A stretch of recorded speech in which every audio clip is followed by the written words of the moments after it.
गोड़ लागतानी जी। खुश रह। कैसन बाड़ू? हम ठीक बानी, रोवा कैसन है? हमार का पूछतारू? काम काज से फुर्सते न मिलेला। ये पैसा इंसान के सबसे बड़ दुश्मन होला। एके कमाए खातिर इंसान अपन परिवार से दूर रहेला, न तो कवन अपन परिवार से दूर शहर में रह के चाहेला। रोवा के तो हम कितना बार कहले हैं कि रोवा यहाँ आ जाए और यहाँ आके थोड़ा बहुत काम धंधा ढूंढ ली और 2 रुपया कम कमाए तो एमे कौन बड़का बात बा बताई? बात तो तू ठीक कहता रो, लेकिन हमरा परदेश कमेला से हमार परिवार खुशी से रहेला और हर इंसान के पहला फर्ज होला कि अपन परिवार के खुश रखे। खैर छोड़ा, बाकी घर में सब ठीक ठाक बानू? जी, वो दोनों एकदम ठीक है। कविता, हम बहुत खुशनसीब बाने कि तोहरा जैसन मेहरारू हमरा के मिलल, जे हमरा माई बहन के खुशी से रखेले। और हमरा उम्मीद बा कि तू एगो आदर्श बहू बन के रहबू। रोवा एकदम चिंता मत करी, हम कबो भी रोवा के कोनो शिकायत के मौका ना दे। अच्छा, अपन ख्याल रखियो, बाद में फोन करब। ठीक है जी।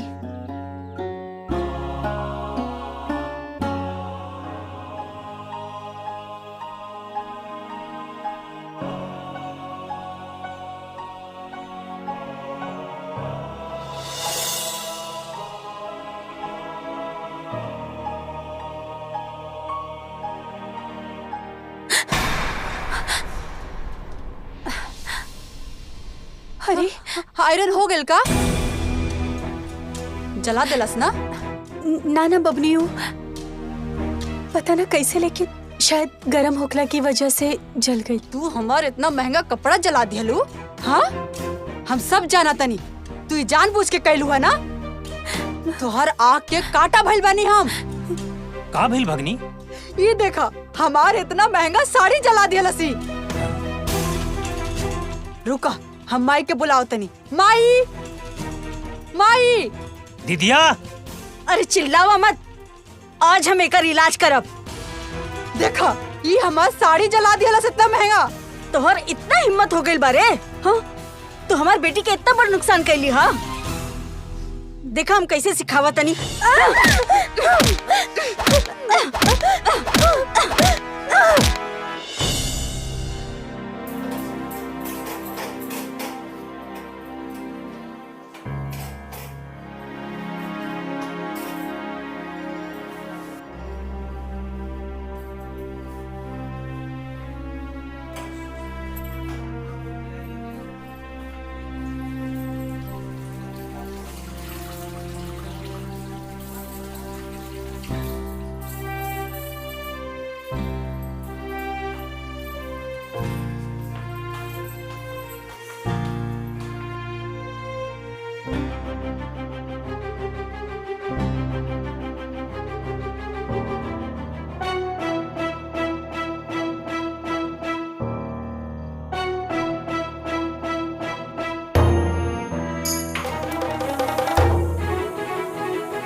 जगह करे तारी रे?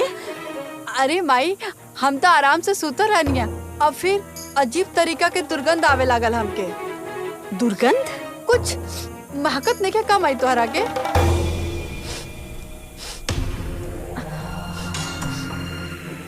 अरे हमके लगा था कि गैस लीक करता। गैस लीक नहीं क्या होत माई, मुझौसी ना गैस चालू छोड़ के चल गई। अरे अरे तू लोग हटासन, हट हट, ये खतरा बा। हजारी के रहते कोनो खतरा तू लोग तक ना पहुंची। हजारी मरते दम तक की खतरा से लड़ी। ए भैया, 1 मिनट, केहू गैस बंद ना करी। अब भैया हम बुलावता नहीं। अरे आ मुझौसी। हाँ माँ जी, आवता नहीं। अरे जी जी माँ जी। जी मौजी के बच्ची, एगो बात ना सच सच बतावा हमरा के, ई गैस तू जानबूझ के खुला छोड़ के गईलू हा ना?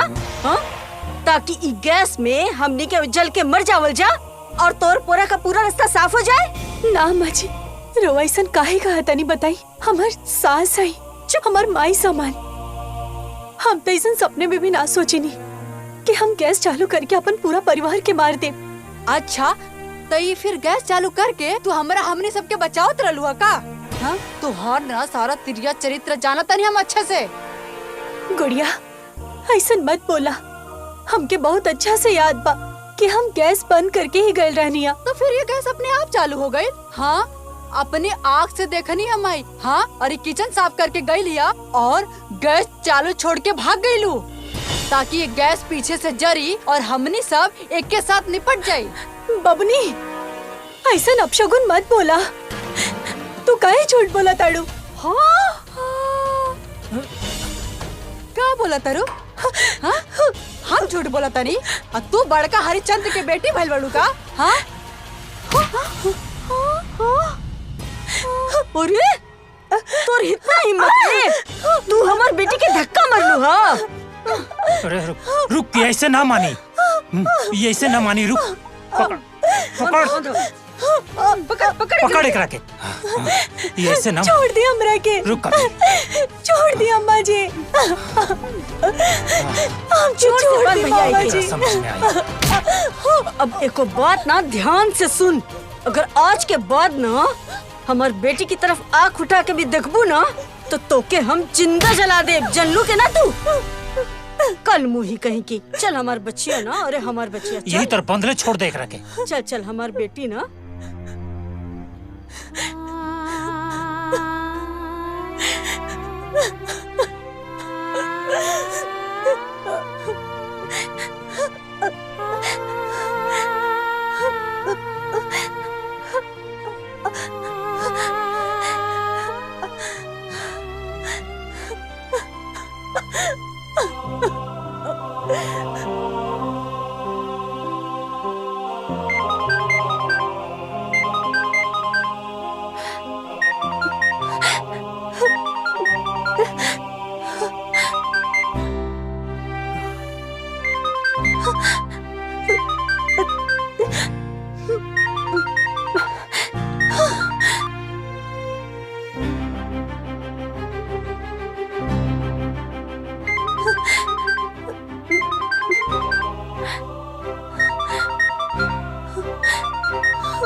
ये फोन काहे नहीं उठाव दिया?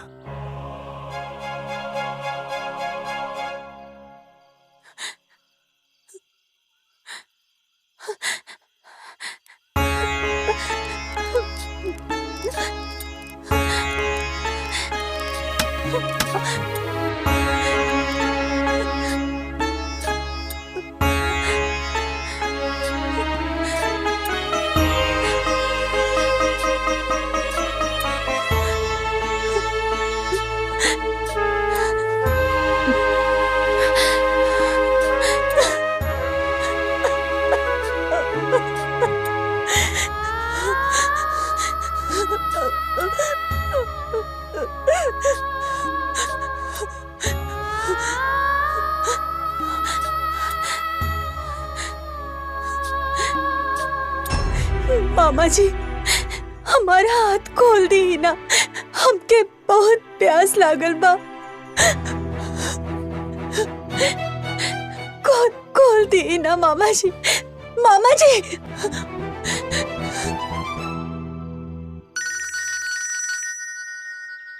केकर बारे? भैया के फोन आवता माई। ओह हाँ हेलो। भाई प्रणाम। खुश रहा। कविता तो ठीक बाड़ी नु? कब से ओकरा फोन लगा रहल बानी, वो फोने न उठौलस। सब ठीक ठाक बानू माई? वाह बेटा वाह। तू आज साबित कर देला ना कि बिया भइला के बाद ना बेटा माई के ना रह जाला। अरे फोन करके एक बार माई के बारे में ना पूछ सकत रहला हा, तुरंते कहता कि मेहरारू कैसन बिया। हमके तो अफसोस होता कि तोहरा नियन मेहर मोगा के हम जन्म देनी। पहले फोन करत रहला तो पूछत रहला ए माई कैसन बाड़ी, तोर तबीयत कैसन बा। अब सीधे खाली मेहरारू के बारे में। अरे जो नालायक कहीं का फोन करके मेहरारू के बारे में पूछता रे, एकदम मेहर मोगा हो गइल बड़े तू। अरे माई का बोला तारू, कैसन बात करत तारू तू? हम तो से बतिया न करब, रख फोन। अरे माई, हमार लड़की के बाल एकदम राजकुमारी नियन लागेला।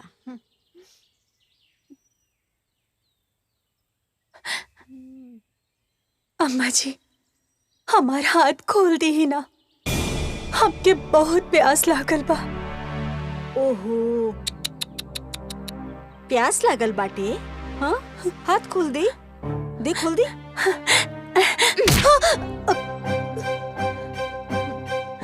बड़ी अली हाथ खोलाए वाली।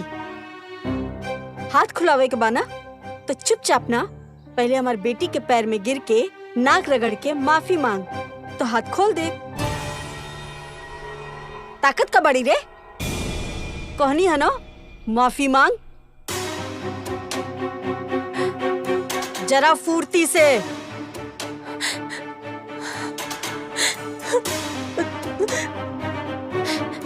अब आगे से ऐसा गलती कबो ना हुई।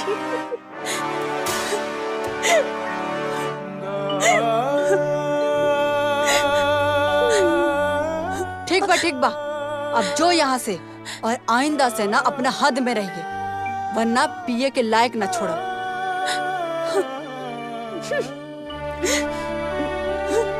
चल टेसुआ मत चुवावा, जा बैठ के चुपचाप जो जाके खाना बनावा। चल निकल यहाँ से, जाना।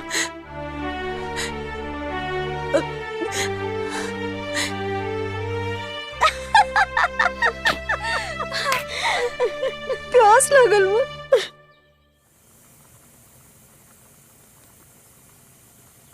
थोड़ा सीजे दे। ए दीदिया, पहले तू सेब खो, फिर खाना बनाइए। काहे कि भूखे पेट अगर चक्कर खा के गिर गईले तो हम केकर सहारे जियब? हमर एकलौती दीदिया बड़ू, जिए के आधार। इले खो खो खो। तोहनी का हमरा कितना मानेला सन रे। माई, अब खीर पूरी के साथ गाजर के हलवा भी बना देना। हाँ दीदी। ठीक बा, बना दे। माँ जी, रेवा लोग काहे खाना बनावतानी? हमसे एक बार कह देती ना तो हम खाना बना देती। एक काम करे ना, रेवा लोग जरा हट जाएं, हम तुरंत खाना बना दे। ए महारानी, तोहके ना ढेर अच्छा बने के कौनो जरूरत नहीं खे। हमनी के अपन खाना खुद बना सके नी जा। तू ना अपन फिकर कर, काहे कि तोके हम आज से अलगा कर देले बने। काहे रोवा हमरा साथे मजाक करतनी माँ जी? का गलती भइल बा हमसे? तू हमार समझी ना लागेलू कि तोरा संगे हम मजाक करतानी। अरे जोन कहतानी ना ओके ध्यान से सुन। तोर आज से ना चूल्हा चौका हम बाहर कर देले बानी। ऐसे से निकल और भाग जो, जाके अपन खाना बाहर बनाओ। और हम हमार मामा ना हमार माई के सेवा खातिर ना काफी बानी। अब तो हार कोनो जरूरत नहीं है। और न तका हम सब हड़िया बर्तन धो दे। अरे हम अपना दीदी के कोनो तकलीफ दे सके नहीं का? वो सब तो ठीक बा भैया, बाकी ई मनूस के एजे से हटाओ। ई रही ना तो हमार सब खाना खराब हो जाई। भगाओ एके। अरे जो ना एजा से ना सुन ले, चल निकल। ना जाए, रुको। हाँ जो, खींच के बाहर निकाल दे। हाँ, गुड़िया एके सीधा कर दे। बबनी, चल चल।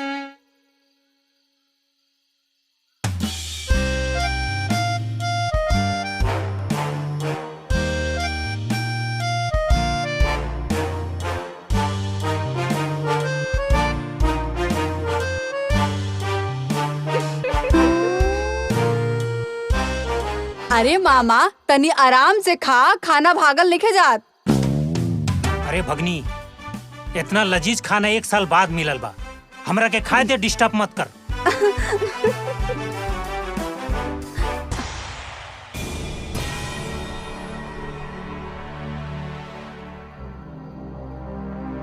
ये कुल बन्नी फिर से आके खड़ा हो गई। भगावा सा नहीं जैसे। कहाँ गलती हो गई हमसे? अगर हमसे कोनो भी गलती हो गई, हम हाथ जोड़ के माफी मांगा तनी।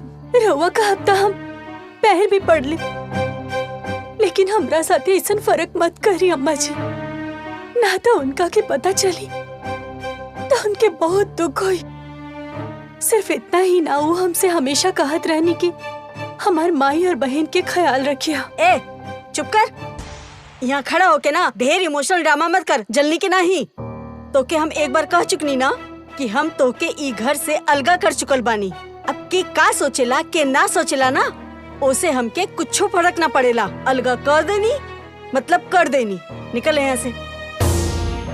हाँ ना, तू देखत बाड़ू ना माई, तोहरा से के तरह बतिया जैसे कुंदन भैया के पता लागी उनके कितना तकलीफ हुई। अरे वो कोनो श्रवण कुमार बने का, दिन भर मेहरारू के फोन करेले। अरे माई के हाल चाल के कब खबर लवेले। अरे हमके तो अफसोस होता कि हम ऐसा मेहर मोगा के जन्म देनी। अरे खाना में नजर मत लगाओ, खाए दे। देख, हम तो के ई घर से अलगा कर चुकल बानी, तो बेहतर होई ई घर से निकल और जाके अपन खाना अलगा बनावा। एक बात फिर से सुन ला, हमके ना तोर जरूरत बाटे और ना तोर मर्द के जरूरत बाटे। हमरा खातिर ना हमार बेटी और हमार भाई बहुत बड़ा सन। चल भागे जैसे। अरे खाए दा।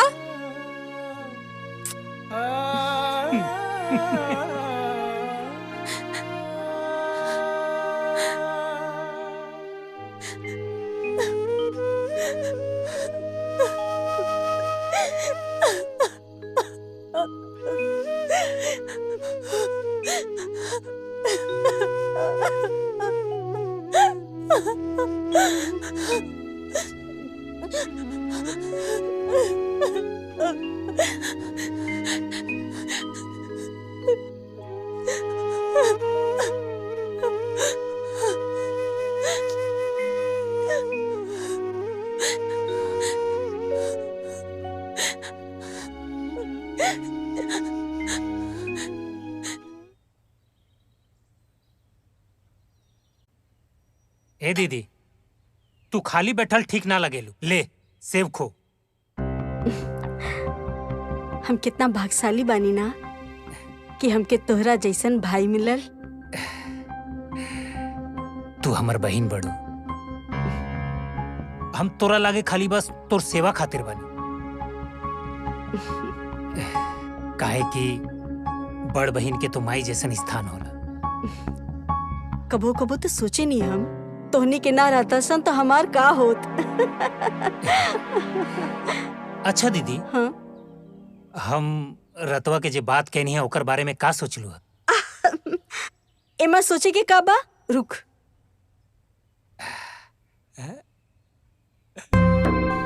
हाय ला, पूरा 2 लाख रुपया रख, खूब मन लगा के अपन बिजनेस कर, और भविष्य में भी कोनो जरूरत होखे तो निसंकोच होके मांग लिहा, समझिया मत। अरे ई कुल हमार संपत्ति तोर और बेटी खातिर ना बा,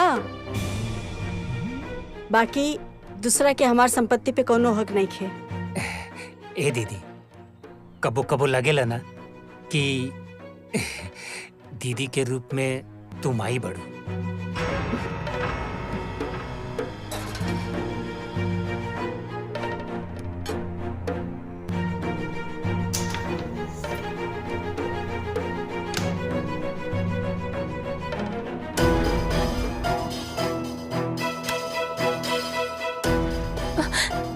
बबुनी, बबुनी, तोहर बाप के इजा कोनो जागीर नहीं खे, तोहर जौन मन करी वो तू करबू। ऐसा मत करी बबुनी, 2 दिन से हम कुछ नहीं खइले। तनी हमरा ऊपर रहम करी, दया करी। हमके बहुत भूख लागल हा, हम भूख से मरल जातनी। तो हम का करी? हाँ, अरे तुहार भूख से जान जाता ना तो जी चाहे मर, हमरा के ना कोनो परवाह नहीं खे। बस तू किचन में खाना ना बनाव सकतरी। तोहरा खाना खाए के बना तो बाहर जा, ईटा और लकड़ी जोड़ के चूल्हा पे खाना बनावा। समझ लो कि ना? माई एक बात बतावा, जब तू भौजी के अलग कर दिले बड़ू ना, तू हमनी के राशन में से काहे खाना बनावतिया? हाँ, जाके समझावा ओके, वो हमार बात लेके सुनातिया। अब वो समझौला से ना समझी।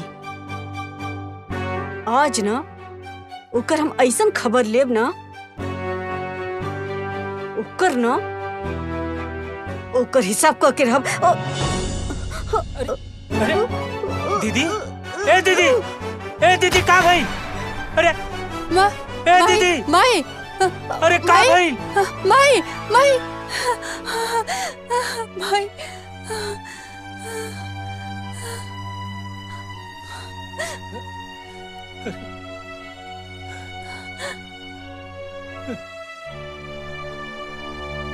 डॉक्टर साहब का भइल बा हमरा माई के? ये उठत काहे न की बाड़ी? तोहरा माई के पैरालिसिस हो गइल बा और ये शायद 2-3 महीना बाद ही उठ सकी हैं। माई, दीदी देखा, तू लोग रोआ मत। इनकर विशेष ख्याल रखे की जरूरत बा। समय समय पर दवा देना है और साफ सफाई पे बहुत ज्यादा जरूरी बा ध्यान देवे के। भगवान चाहिए तो जल्दी ठीक हो जाई हैं। दीदिया, अच्छा हम चलब, हमारे लिए 2000 रुपया फीस दा।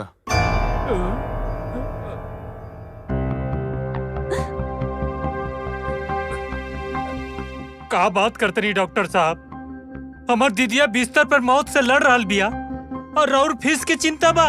अरे इंसानियत भी कोनो चीज होला। अरे भाई, बड़ा अजीब आदमी बाड़ा। अरे तोहरे लोग खातिर हम हॉस्पिटल से छोड़ के पेशेंट भाग के आईनी है तोहरे घरे तोहार पेशेंट देखे खातिर, और तू हमरा के इंसानियत का पाठ पढ़ाओ तारा।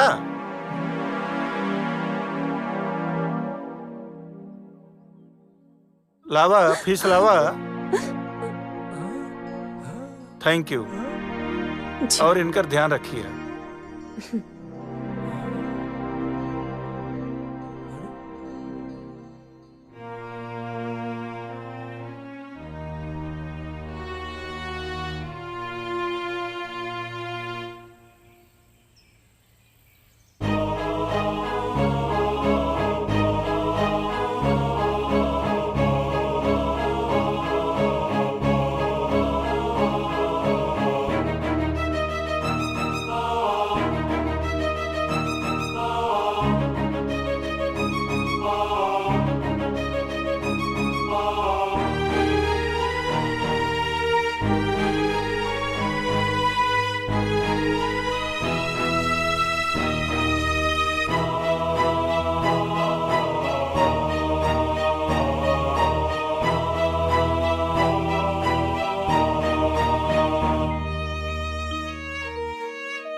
शांति से खाऊं नहीं के मिला ना, अब बहुत हो गई।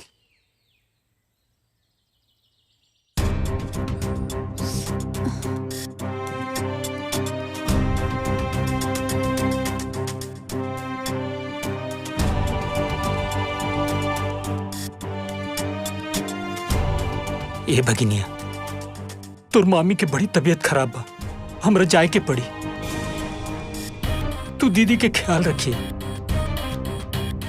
ए मामा, हम माई के अकेले कैसे संभालब?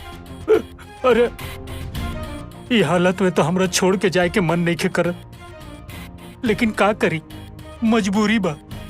तू संभाल लिए। मामा रुको।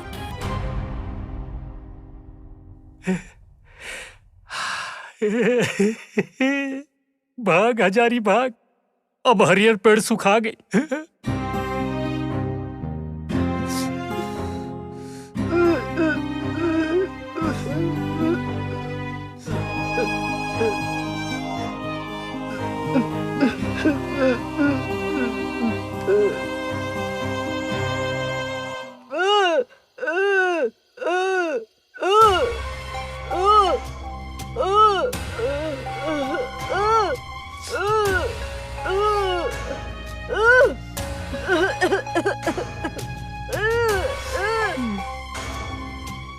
अब हमसे ना हो पाई।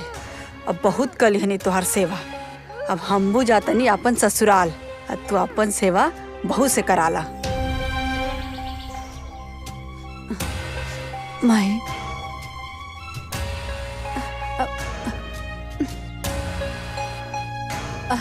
माई, ओ हमरा के ना तोहसे कुछ बात करे के बा। माई, हमरा के ना माफ कर दिया। हमार बस चलित ना माई, हम तोहर खूब सेवा करती, तोहर खूब देखभाल करती माई, लेकिन हम का करी माई, ससुराल में ना तोहर दामाद के ऊपर बहुत बड़का मुसीबत आ गई बा। हमके तुरंत ना यही समय अभी निकले के पड़ी। का करी माई हम? माई, तू कहीं ये मत समझिया कि तुहार बेटी तुहार देखभाल करे के चक्कर में भाग गई। हमार बस चलित न माई, त हम तो अपन जान लुटा देती अपन माई के खातिर, लेकिन हमार किस्मत देखा, हमार हाथ से हमार माई के सेवा छीन गई। माई,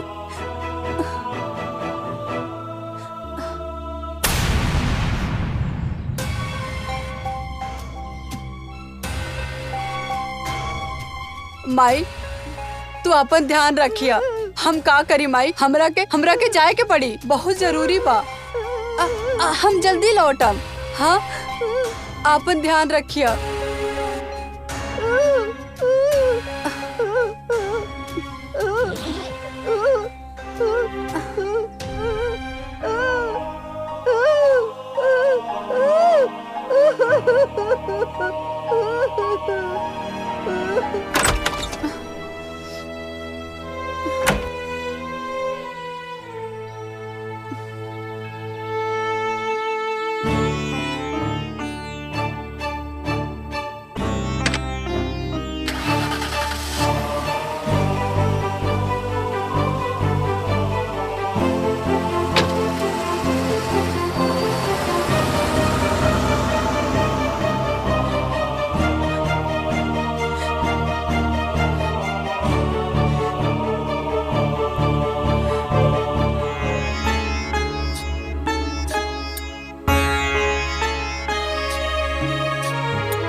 आखिर हम कौना हक से अपन पतोह से हम अपन सेवा करवाई?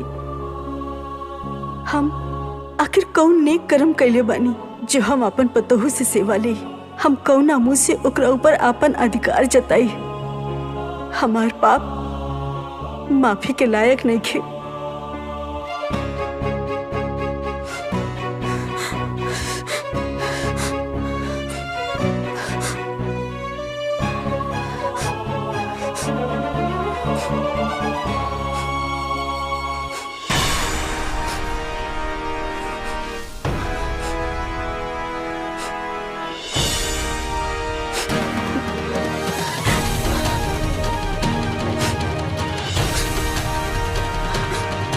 हमके माफ कर दिया दुल्हन, हमके माफ कर दिए।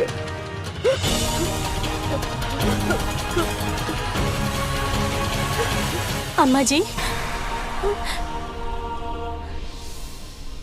ये रुआ का करा तनी अम्मा जी? ना दुल्हन, हमके मर जाएगा। अरे हम तोहरे से सेवा करवाए लायक नहीं थी। हम तोरा ऊपर कितना जुल्म कैली, हमरा कोनो हक नहीं खे तोरा से सेवा करवावे के। छोड़ दो ना अम्मा जी, रुआ ऐसा मत बोली अम्मा जी, ऐसा मत बोली। का गलत कहा तानी? तू देख ना, जी के आपन समझ के कलेजा से लगा के रखनी, वो तो हमके छोड़ के भाग गई। हमार कोनो सेवा ना कैले, अजय के पर जिंदगी भर तकलीफ देनी, अत्याचार करनी, कबो ना अपनैनी। वो हमार जिंदगी बचौलस। रुआ हमार माई है, हमार सास है। राउर पूरा अधिकार बा अपन बच्ची के डांटे के, मारे के, दुगो बात सुनावे के। और हम जीवन में कबो भी राउर कोनो बात के अपना दिल से नहीं खे लगेले। ऐसे रो ऐसा कुछ मत सोचिए अम्मा जी, हम पूरा जिंदगी राउर सेवा करब।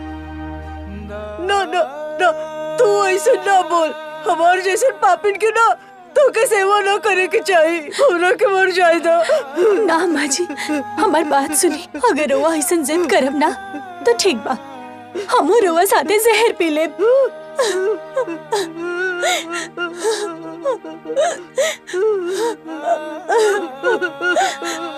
अम्मा जी,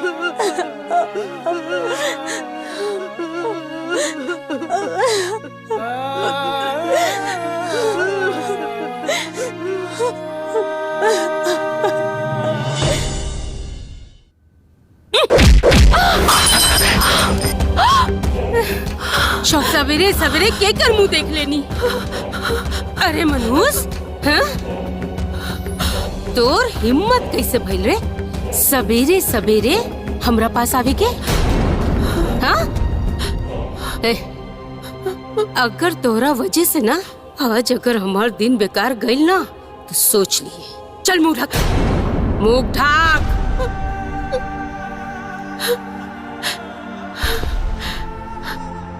सर्वनाशी, अरे तोर साया भी जेकरा ऊपर पड़ी ना ओकर विनाश हो जाए। अरे तोरा जैसा अभागन के ना मर जाए के चाहिए।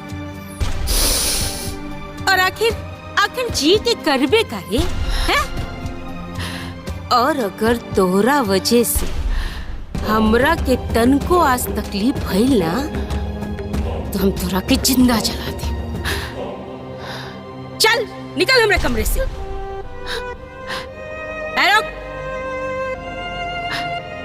पहले ये गंदगी साफ कर, ठीक से, तन को कुछ न रहे के चाहिए, ना तो हम तोर जान ले ले। हट।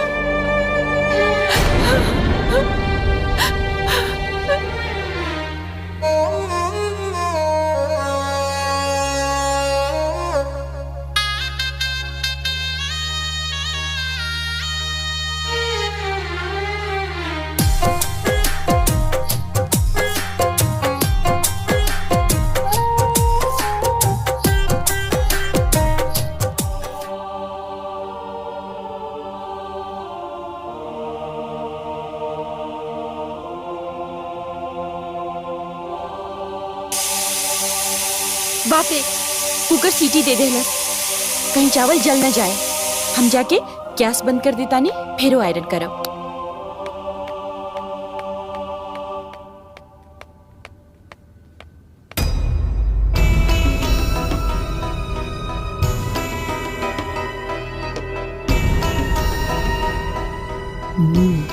ये अच्छा मौका बा, अब एकर औकात बताई।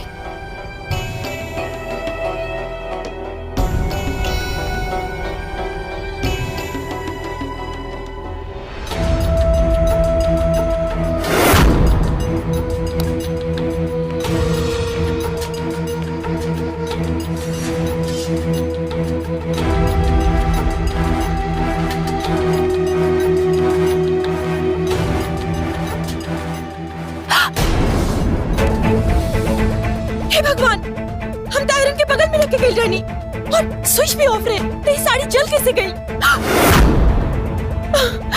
हे राम, बाप रे बाप, ते सारे जला दे ले ना मम्मी। हाँ? कुलक्षणी, हाँ? ते दीदी के इतना महंगा साड़ी जला दे ले, हाँ? तो आँख में मोतिया बिन भइल बा का? हाँ? रुक दीदी, ए दीदी जल्दी आई। अरे का हो गई? दीदी है चेक का भाई? देखी ना, राउर इतना महंगा साड़ी जला दे ले सन।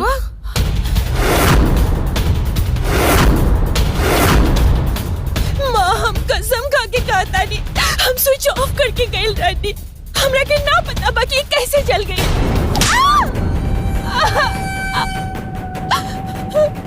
तोर इतना साहस हो गई? एक तो हमार इतना महंगा साड़ी जला दे ले, ऊपर से झूठ बोल रहल बाड़े। ना, हम झूठ ना बोल रहल बानी माँ। इमे तोर गलती ना है, तोहर बाप के गलती है। तोरा जैसन मुसीबत के ला के हमरे कपारे पे बैठा देला सा। छोड़ब ना हम तोरा के, ना छोड़ब, ना छोड़ब। ना माँ, हम कुछ न कहनी है, हम कसम खा के कहता नहीं, हम कुछ न कहनी है।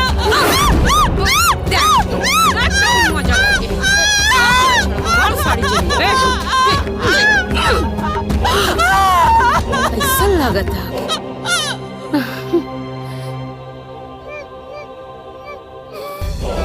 हमार एगो बात कान खोल कर सुन ले, अब अगर कौनो काम में तनको गलती भई तो गरम तेल में डाल के जिंदा जला दे।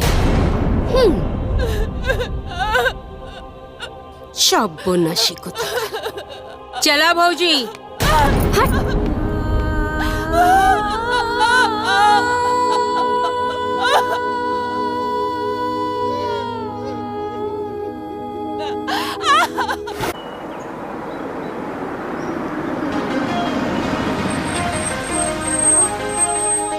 चलो चलो चलो चलो। माँ, गुड लगा तानी। अरे खुश रहा, खूब आनंद में रहा। हमार बिटिया के केहू की नजर ना लगे। रुका रुका रुका रुका, ऐसा कैसे उतरता रू? अरे हमारी लक्ष्मी बिटिया आई है, पहले नजर उतारा, फिर फूल बरसाई, तब ना भीतर लेके जाए। हाँ, इला भौजी, लाई तू पकड़ा।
ए अभागन, कहाँ जात बड़ी रे? कपड़ा सुखाबे जा रहल बानी। कपड़ा उपड़ा ना बाद में सुखा ली है। चल पहले ही जाओ, चल जल्दी आ, बैठ। और ये नाखून पालिश ना हमरा पैर में लगाओ। ले जल्दी लगाओ।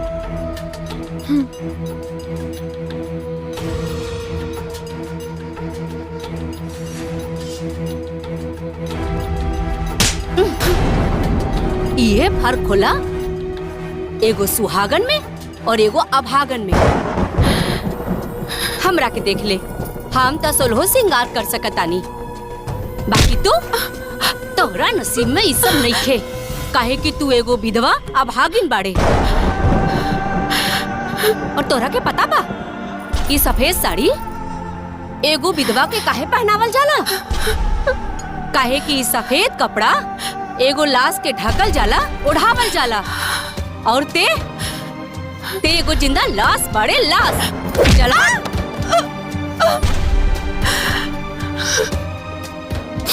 ई नाखून पालिश तो हम तोहरा के ना तोर औकात दिखावे खातिर लगवौनी। हाँ चल जाओ यहाँ से।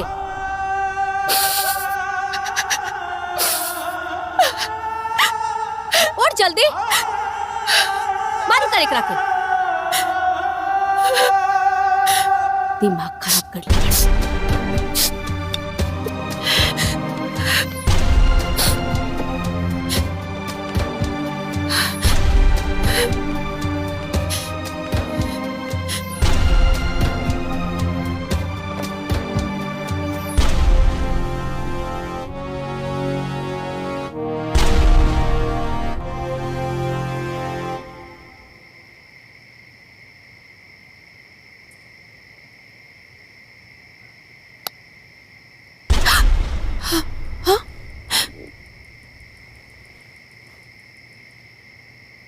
लाइट काहे ऑन कर देनी? अभी माँ देखी ना तो बहुत ही गुस्सा करी। तोरा साथ इतना अत्याचार होता, इतना बुरा व्यवहार केहू जानवर के साथ भी न करेला। तू इतना काहे बर्दाश्त करेलू? तू विरोध करा नहीं सब बात के। तू ही घर के बेटी हो, विधवा हो गईलू तो का भइल? तोहार भी पूरा हक बाई घर पे। माई के कारण तोहरा ही अंधकार में रह के पड़ेला, रूखा सूखा नमक रोटी खाए के पड़ेला। तू कब तक सहबुई? तू कब तक सहबुई जुर्म के? बोला ना। तोहरा साथे इतना दुर्व्यवहार करे वाली वो माई ना है, वो राक्षसनी ही है। कैसे कि तू सौतेली बेटी जबान।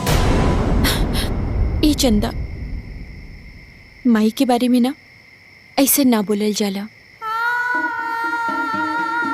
माई तो माई होली ना, चाहे अपन हो की या सौतेली। और माई के द्वारा दिहल प्यार या फिर मार, दोनों ही हमरा के खुशी खुशी मंजूर बा। तू ऐसे काहे सोचे ताड़ू दीदी? तू विधवा हो, कौनो गुनाह न कैले बाड़ू। तोहरा आगे पूरा जिंदगी बचल बा। पता बा चंदा, एगो शादीशुदा औरत के जीवन जिए के मकसद सारा खुशी ओकर सुहाग से होला।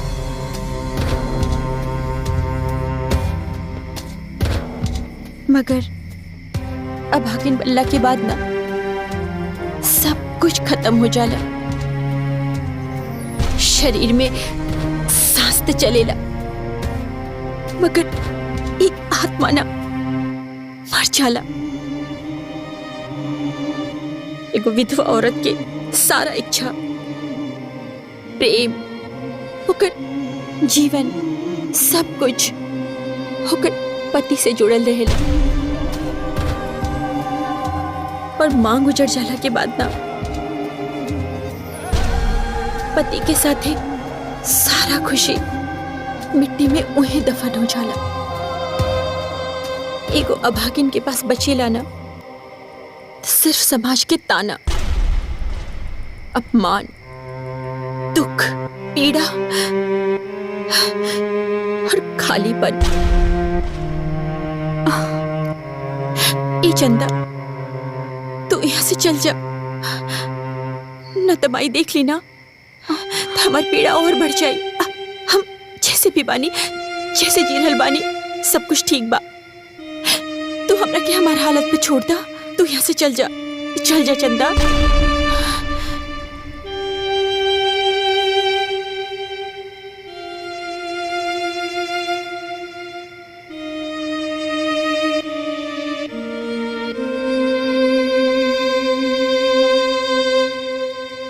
अरे ई कैसन बात कर रहल बानी? ऐजा हमार घर बा और रउआ होटल में काहे रहब? हम कुछ नहीं खे जानत। जबले राउर काम खत्म ना हो जाए, बिना संकोच के रउआ हमरा घर पे रहब, ठीक बा? का भइल? हाँ? का भइल? केकर फोन ह? तोहर दामाद के दोस्त हवे, अमेरिका में रहेलन और बहुत बड़ दवा की कंपनी में काम करेलन। एजा ई गांव में उनकरा के कुछ रिसर्च करे के बा, पर वो होटल में रहे के कहत रहले। हम मना कर देनी कि जब हमार घर बटले बा तो होटल में रहे के का जरूरत बा। एकदम ठीक कैलू हा। पर तू इजाजत दे दे तो एमे पूछे के का बात बा? इजाजत के कोनो जरूरत नहीं के। अरे दामाद जी के दोस्त बाड़न तो दमादे जी ना भइलन। देखे ना, एकदम बुला। अरे इतना बड़ा घर बा तो होटल में रहे के का जरूरत बा? इका ठीक होई ना, बुला ला। ठीक बा माँ, हम उनकरा के बता देता नहीं। हाँ ठीक बा।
भागिन कहेंगे।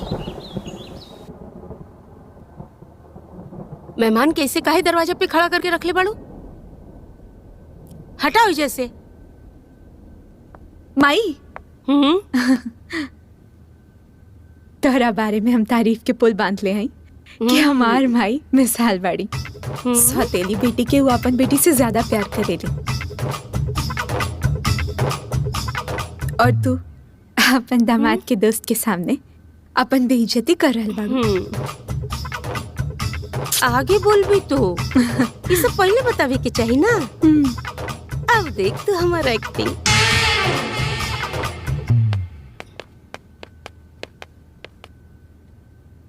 बिटिया, मेहमान भगवान के समान होला, ऊपर से दामाद जी के दोस्त बड़न।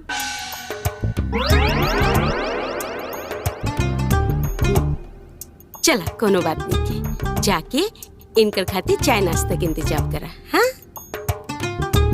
ताड़ाताड़ी। जी।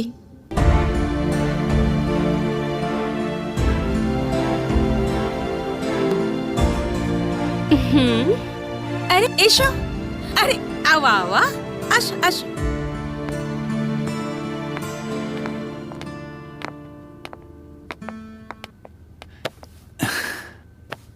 शुक्रिया माँ जी। रउआ के बारे में हम जितना सुनले रहनी ना, रउआ उसे बढ़ के बानी। रउआ एकदम देवी के रूप बानी, देवी के रूप। ओरे बाबा, ताई ना की। अब तू हमरे बारे में ऐसा सोचेला? हमार मतलब बा, आवे में कोनो तकलीफ तो ना भेल ना? कैसन बात कर रहल बानी माँ जी? रउआ के रहते हमके कोनो तकलीफ हो सकेला का? हाँ? बहुत अच्छा कहनी है जाके।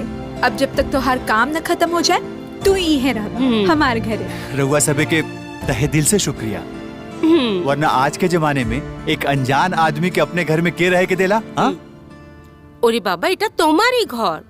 হ্যাঁ, তুমি আমার জামাইয়ের মতন। हाँ? अरे अरे, एके अपन ही घर समझा। और वैसे भी तू हमार दामाद जैसन बाड़ा। तोरा के जब तक मन करे तब तक ऐसे रहा। थैंक यू माँ जी।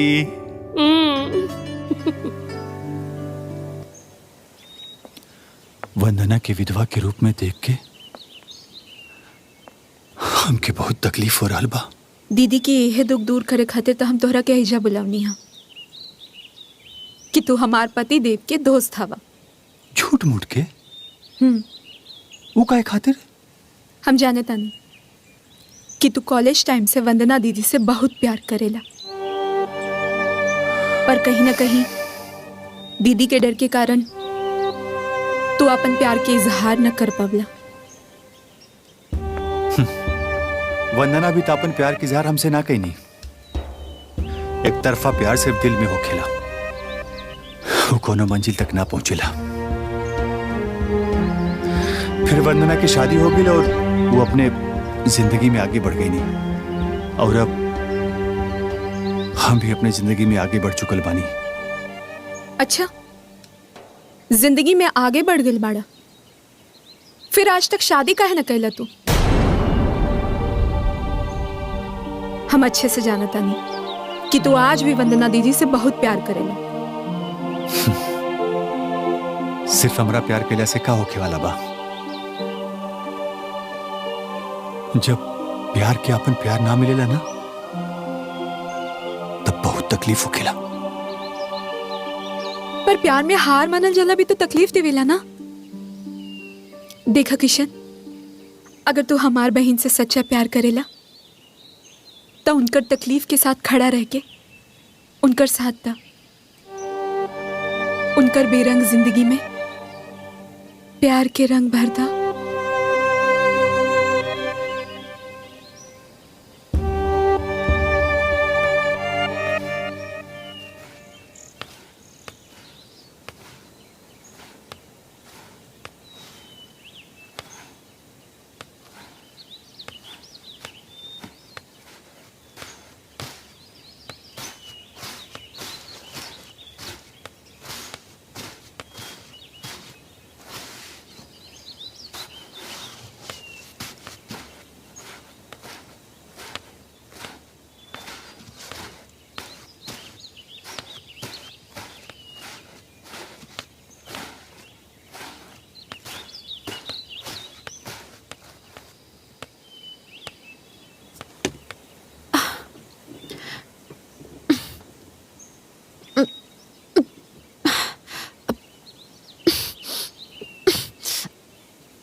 ए कलमुही, आज के खाना एकदम बढ़िया बने के चाहिए।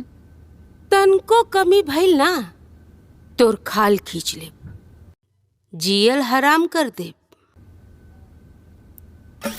टन टन, आज के खाना हम बनाई।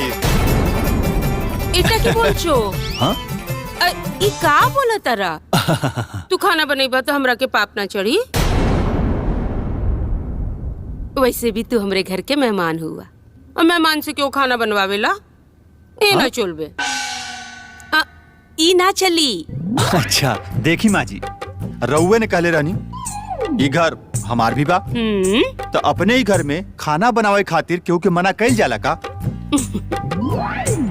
देखी, अगर आप हमके खाना बनावे से मना कइनी ना तो हमके बहुत बुरा लागे। और हाँ, हम ना खाना बहुत स्वादिष्ट बनाइला। अच्छा। हाँ, और हमरे हाथ का खाना जे भी खाला ना ओके बहुत आनंद आवेला। और अगर रउआ सबे के आनंद आई तो हमके भी खुशी मिली ना। अच्छा ठीक है, ठीक बा, तू अपन मन के इच्छा पूरा कैला। अब खुश? Thank you.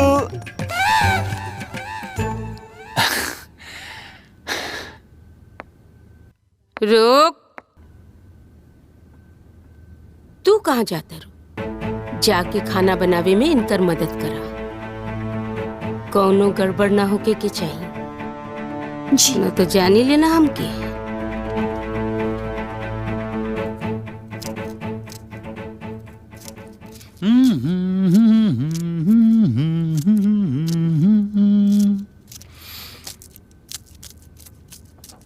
किशन, ई कुल ठीक नहीं खे। हमरा के बहुत अच्छा से पता बा कि तू एजा काहे आइल बड़ा। काहे आइल बानी? पाहुन जी के साथ तो तोहर दूर दूर तक कोनो दोस्ती नहीं खे। तू एजा पाहुन जी के दोस्त बन के काहे आइल बड़ा? वंदना, तू सही कह रहल बड़ू। पाहुन जी हमार दोस्त नहीं खे, और ना ही हमार उनके साथे दूर दूर तक कोनो रिश्ता बा। एजा हम तोहरे खातिर आइल बानी। हाँ? और कारण आज हम तोके नहीं खे बता सकेनी। देखा किशन, हमार जिंदगी पहले से बहुत मुश्किल में बा, एकरा के और मुश्किल में मत डाला। वंदना, तोके हम वही मुश्किल से तो निकाले खातिर आइल बानी। हम भगवान से दिन रात प्रार्थना करीला कि तोके दुनिया के हर खुशी मिले, और हमके तू।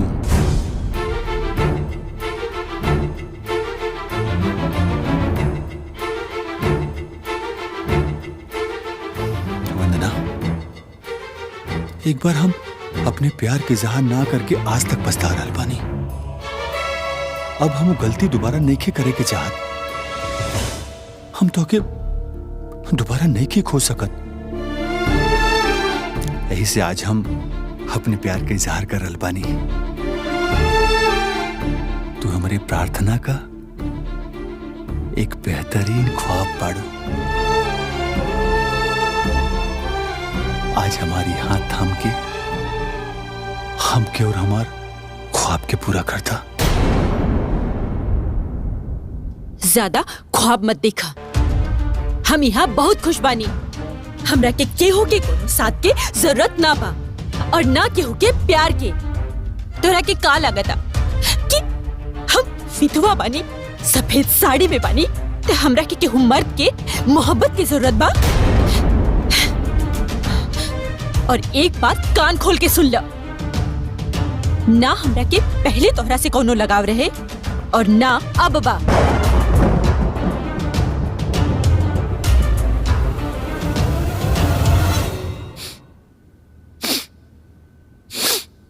हाँ? तू पागल हो गई बड़ा?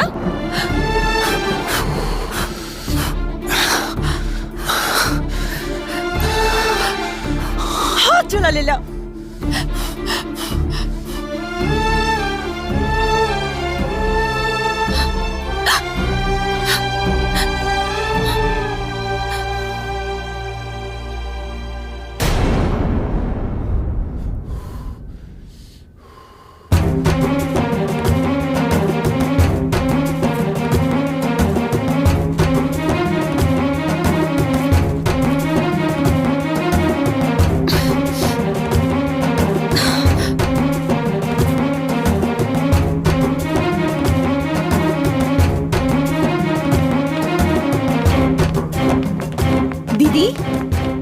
भइल?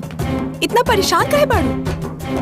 ई रमल हम जाके अपन दोस्त के हाथ में लगा द। खाना बनावट टाइम ओकर हाथ जल गई रहे।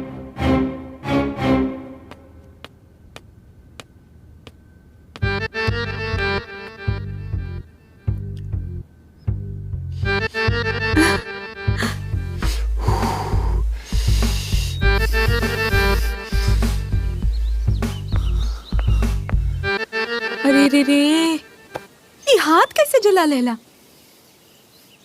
हाथ जले के करा के फिकर बा। यहाँ तब हमार दिल जल रहा बा। का भइल? ऐसे काहे बोलत बाड़ा? वंदना हमसे साफ साफ कह देली है कि ना तो हमसे वो पहले प्यार करत रहली, ना तो अब प्यार कर सकेली। उनकरा के हमसे कौनो लगाव नहीं किया। दीदी के तोहरा से कितना लगाव बा, ई साफ साफ दिख रहल बा। कैसे? तोहारी दर्द देख के वो बेचैन हो गई।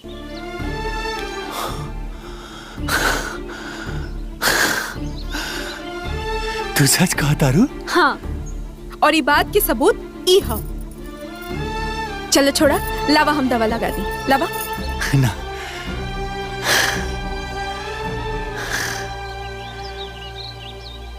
वंदना के दिल में अपन प्यार जगावे खातिर ना हम ऐसे हजार दर्द सह सकीला चंदा।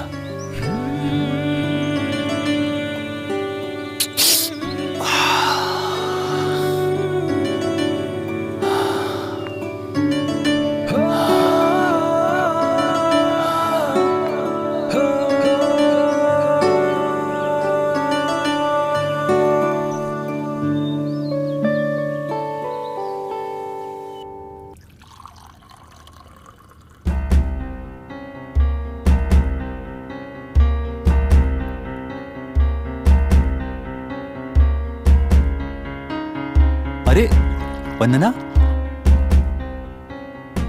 बैठा ना, तो हूं खा।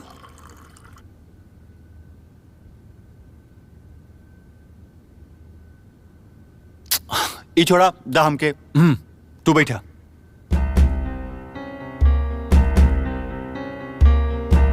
हम बाद में खा लेब ना, रवा लोग खाई।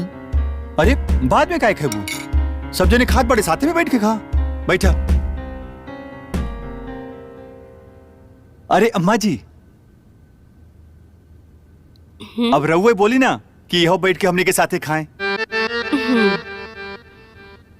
बैठा बैठा।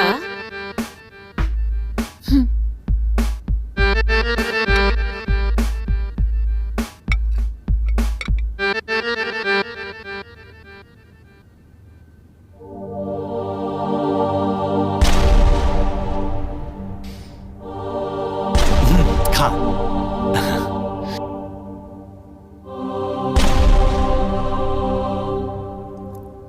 अरे खा, का इतना सोचत बाड़ू? खा।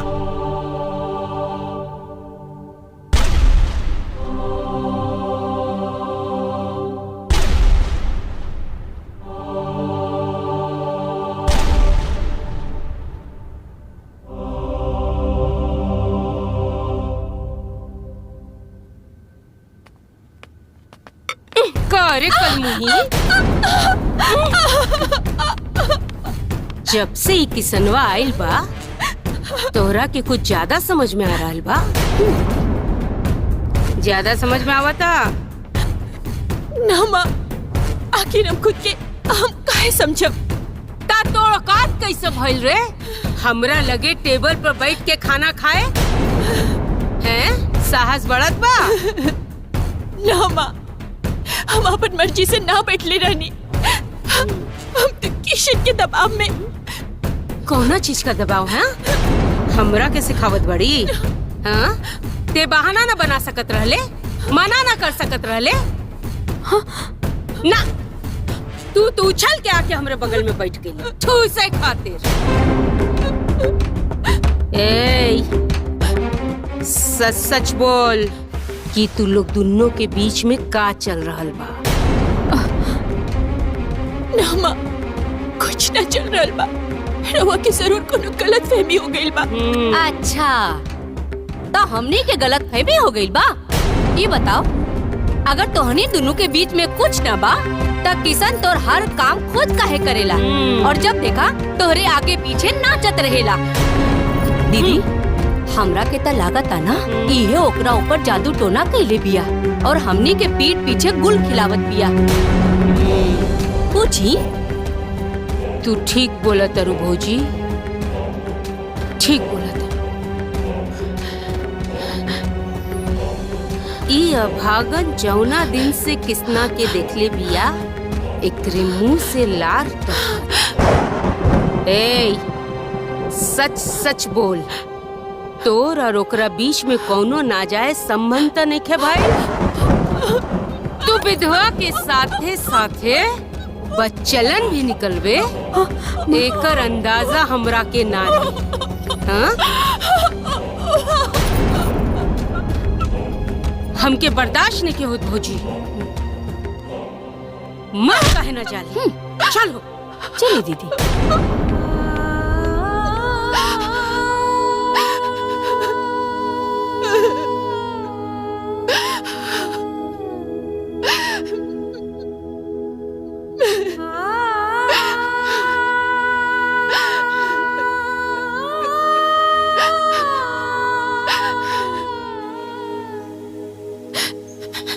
तोर और ओकरा बीच में कौनो नाजायज संबंध त नइखे भाई? तू विधवा के साथे साथे बच्चलन भी निकलबे, एकर अंदाजा हमरा के ना रही।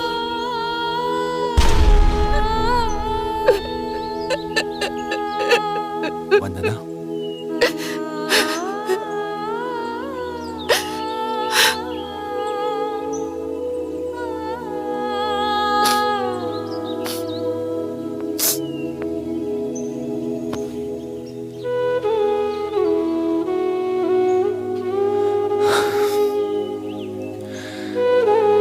हम तोहरा के ऊ तकलीफ में ना देख सकेनी।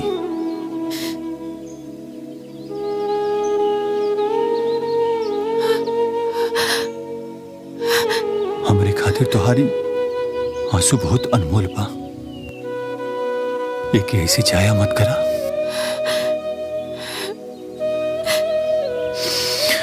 हम तो के जिल्लत भरी जिंदगी से बाहर निकाल के तो से शादी करे के चाहता नहीं। हाँ वंदना, वंदना, तू हमरे खातिर दुनिया के वो आखिरी इंसान बाड़ू जेकर हर चीज हमरा से जुड़ल बा। हम तो से बहुत प्यार करीले। बस एक बार तू हिम्मत करके हमारा हाथ थाम ला, फिर तू देखिए ये पूरा दुनिया तोहार सम्मान करी, तोहार इज्जत करी।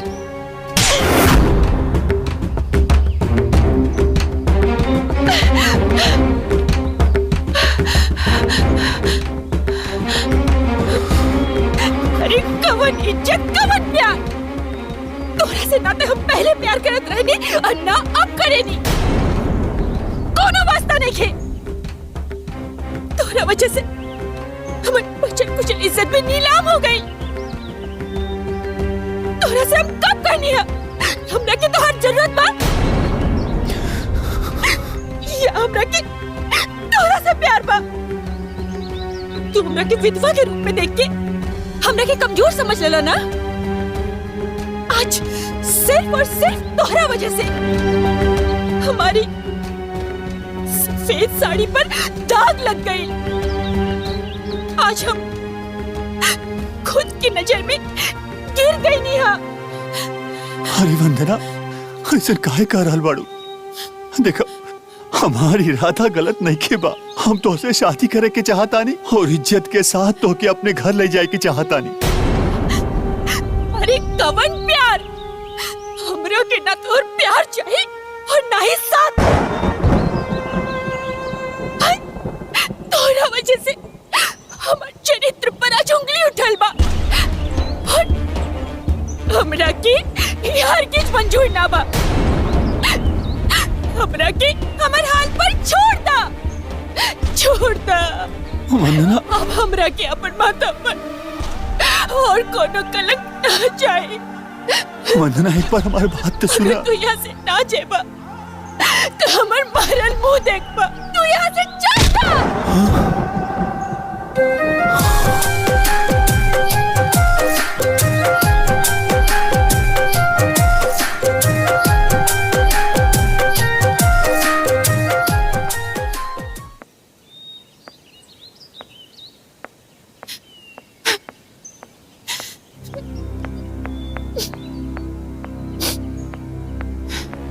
वाह दीदी वाह, जौन इंसान तोहरा से प्यार करेला तोहरा खातिर पूरा दुनिया से लड़ेला तैयार बा, ओकरा के तू थप्पड़ मार के भगा देलू। हा, चुप हो जा चंदा,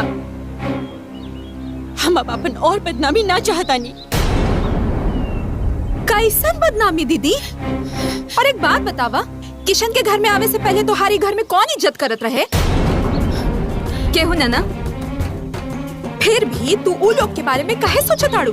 तू कहल का चाहताड़ू? देखा चंदा, हम ऐसे ही बहुत परेशान बानी, हमरा के और परेशान मत करो। और ये परेशानी की वजह किशन है ना? है ना दीदी, हम जानता नहीं कि तू किशन से प्यार करेली। तू पागल हो गई बाड़ू, हम किशन से प्यार ना करेनी। हम अगर किशन के प्यार कबूल कर लेनी ना, इस समाज हमरा के उल्टा कही, कुलक्षणी कही, हमारी जिंदगी बर्बाद कर दी, नर्क बना दी। और हम ये हरगिज न चाहब कि किशन की जिंदगी बर्बाद हो जाए, होकर जिंदगी नर्क बन जाए। भले ही हमार पूरा जिंदगी किशन की याद में होकर मोहब्बत के विरह में बीत कहना चाहिए, लेकिन किशन की जिंदगी हम नर्क ना बना सकेनी, हम होकर जिंदगी बर्बाद ना कर सकेनी। मतलब तो किशन से प्यार करेलू? बोला दीदी, अब झूठ मत बोला हमरा से। तुम्हारी बेचैनी बेसुकुनी चीख चीख के कहा था कि तू किशन से प्यार करेलू। हाँ चिंता, हाँ, हमरा के किशन से प्यार पा, हम ओकरा से बहुत प्यार करेनी, बहुत प्यार। लेकिन समाज के ना, हम दोनों के प्यार कबो मंजूर ना हुई, हम ओकरा के दुख ना दे सकेनी। हमनी दोनों के प्यार के कौनो मंजिल नहीं के, कौनो मंजिल नहीं के चंदा। ऐसे एक दूसरे से दूर रहे में भलाई बा, काहे कि ई समाज ई रिश्ता के कबो ना अपना सकेला, कबो ना अपना सकेला। बस एक बार हमारा हाथ थाम के तो देखा।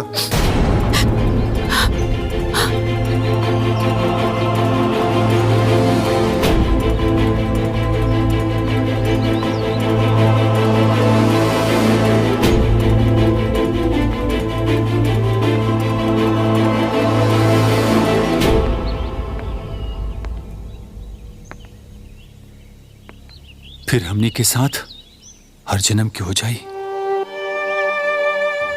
वंदना, तू हमरे प्यार के ऊपर संदेह मत करा, बस हिम्मत करके एक बार हाँ कर दा, फिर हम पूरे समाज के सामने तोहके आपन दुल्हन बनाई। और ये सब हम तोहरे खातिर ना कर रहल बानी, और ना ही तोहरे ऊपर तरस खाके तोहरे ऊपर कोनो मेहरबानी कर रहल बानी। हम तुझसे बहुत मोहब्बत करीले, अगर तू हमके ना मिलू ना तो हम मर जाए। खबरदार जी, मरे के बात कहला था। तुहार हर एक सांस हम रखा दे अनमोल बा किशन। वंदना, हम तोहरे हर एक सांस में अपन सांस जोड़ के जिए के चाहता नहीं। हमार मोहब्बत अपना के हमके जिए की इजाजत देना।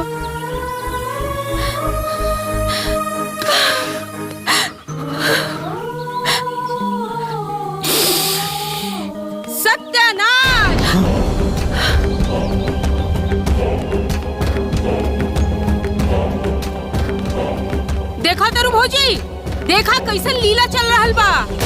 हाँ?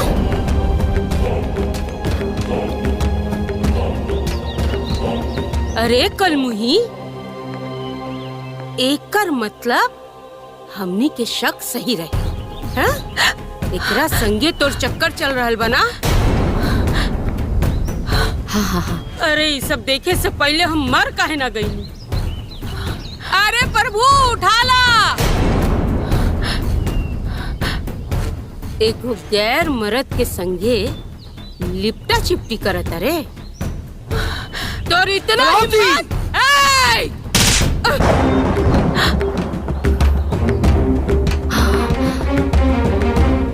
ई हमार बेटी हिया, तार नौकरानी ना, समझ लो। आज से हम अपन बेटी पर ना जुल्म होके देम ना लांछन लागे देम। अब हमरा समझ में आ गई कि दुनिया में सौतेली माँ पे लोग विश्वास काहे ना करेला। काहे कि हर सौतेली माँ तारा जैसन होत होगी सब। एक बात और सुन ल कलावती, आज से हमारी बेटी आपन जिंदगी अपना हिसाब से जी, तारा हिसाब से ना, समझ लो।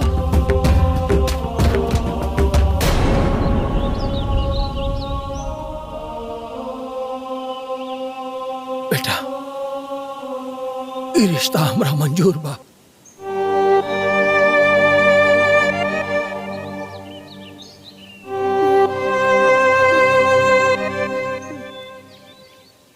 आओ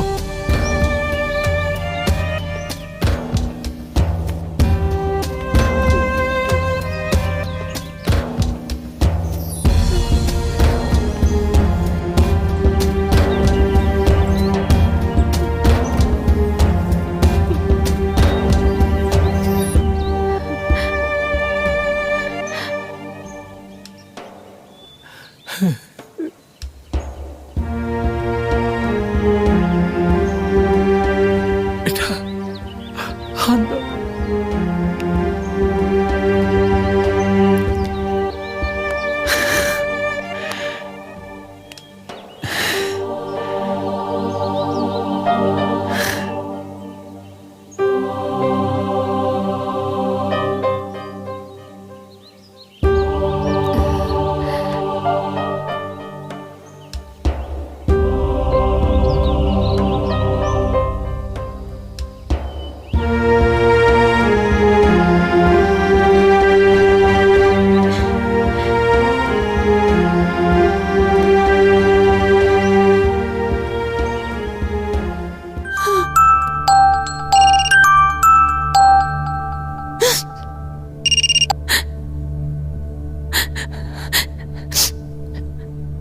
गोड़ लागता नी माई। खुश रह बेटा, तू रोवत काहे बाड़ू? ना हम ठीक बानी। पूजा बिटिया, हमरा से झूठ मत बोला। हम तो हर रग रग से परिचित बानी। आखिर कब तक तू अपन सास ननद के अत्याचार सहत रह? दमाद जी के काहे नहीं खूब बतावत? ना माई, कैसे कहीं हम उनकरा के बहुत यकीन बा अपना माई और बहन पे। अगर हम कुछ भी बोलब ना तो उनकर भरोसा टूट जाई, हमारी घर टूट जाई माई। ऐसे हम चुप बानी। जौन लोगन के इतना फिकर करत बाड़ो ना, वो लोग तहार तनिको फिकर ना करेलन। पता बा, लेकिन हम अपन पूरा मन से कोशिश कर रहल बानी। हम बहुत मेहनत कर रहल बानी माई, अपन सास के ननद के सबके दिल जीते खातिर बहुत काम कर रहल बानी, लेकिन कोनो फायदा नहीं के हो रहा। पता ना कहाँ भी लोग हमके अपन घर के बहू मानी। पता ना माई।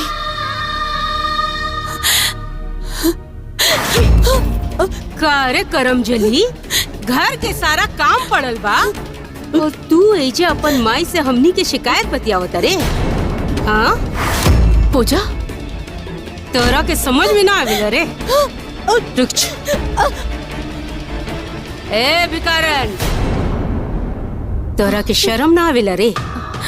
तू हमरे घर में फोन करके आग लगा रहल बड़ी। अगर आज के बाद दोबारा हमरे घर में फोन करके अपन बेटी के चिकनी चुपड़ी बात समझौले ना, अगर हमरे घर में आग लगौले ना, तो हम ओइजा आके तोर घर के खाक कर दे। तोरा के का बुझाला? तू अपन बेटी के समझेबे जैसन ओइसे हमार घर चली। ध्यान रख, अगर तू वहां से कुछ कैले तो एजा हम तोर बेटी के हालत बुरा कर दे। ए भिकारन, ध्यान से सुन ले हमार बात। आज के बाद ना तोर फोन आए के चाहिए, ना तोर बेटी से तोर कोनो बात। याद रखिए।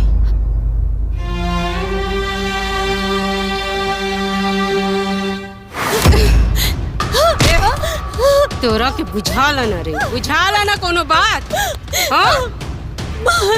हमरे घर में खाली हमार हुकुम चलेला, और जैसन हम चाहब ना वैसने होगी। याद रहे, आज के बाद अगर हम देखली तोर हाथ में फोन, तो हम तो रूह हाल करब। ये जन्म में तो का, कौनो जन्म में पतो बने लायक नहीं। चल चल जो।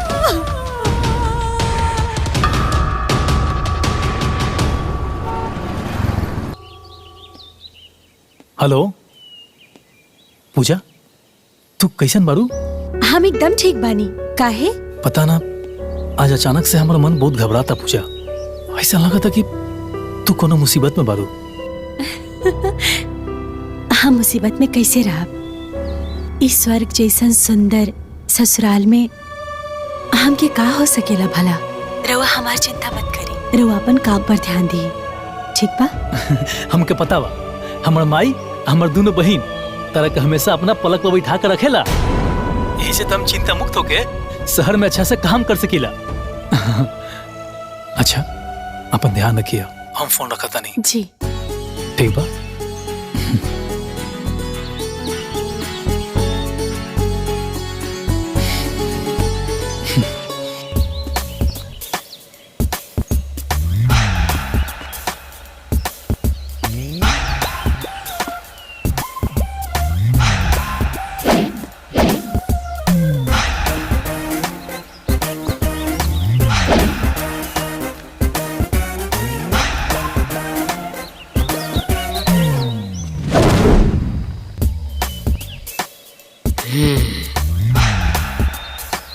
रोहिणी, ए रोहिणी, ये हमार पत्नी। अरे जीजा जी, आ गई नी रउआ। हाँ। वैसे ही कपड़ा में ना एकदम नचनिया के जोकर लगातानी।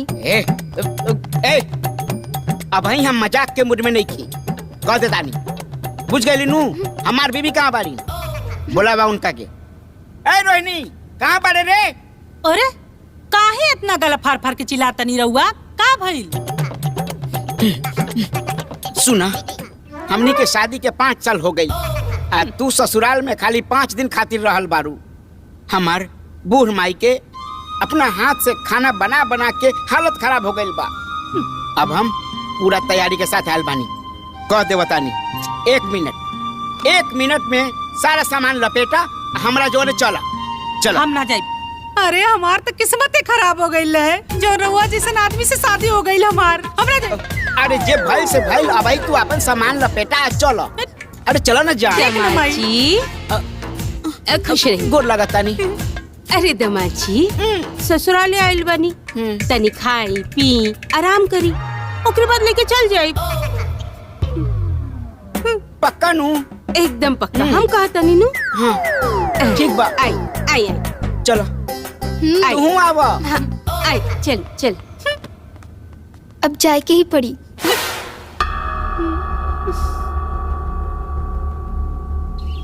ए माई, तू चिंता मत करिहा, अब की बार तहार पुतो के ले के आई। चाहे ओकरा खातिर हमरा ओकरा परिवार से बगावत काहे न करे के पड़ी।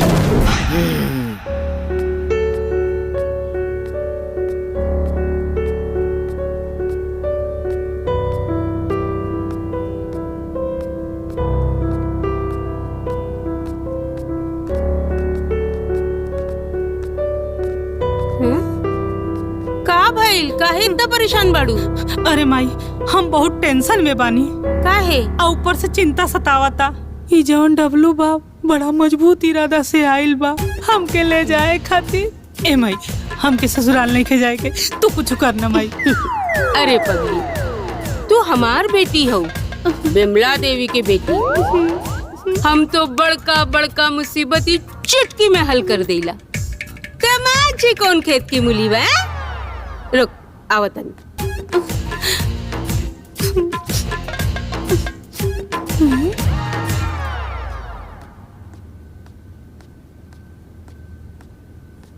इला, ई जूस दामाद जी के पिला दे।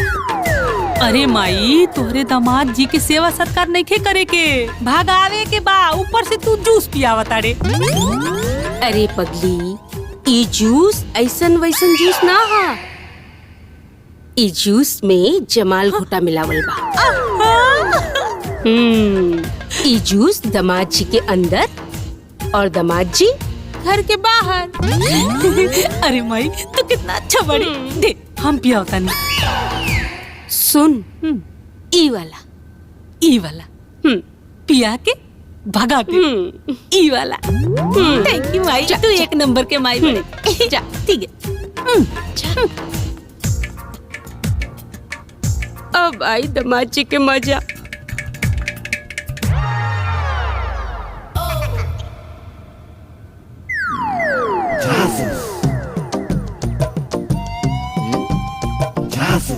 कुछ तो गड़बड़ बुझाता हमरा।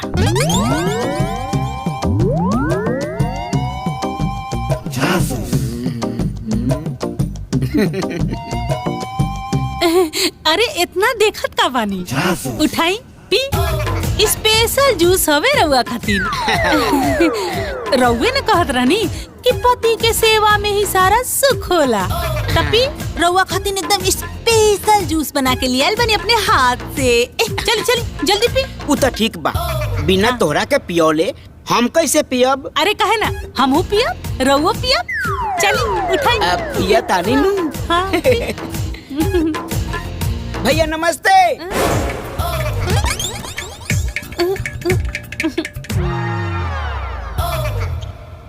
लगाता चल गइल। अरे हमार पतिदेव, हमार भैया सनीचर के आवेलन आज ना। चल अच्छा, जूस पी, चल। केहू रहल? अरे हाँ। हाँ। चीयर्स। बहुत बढ़िया बा। पी, एकदम टेस्टी वाला जूस अपने हाथ से बनवले बानी। हाँ।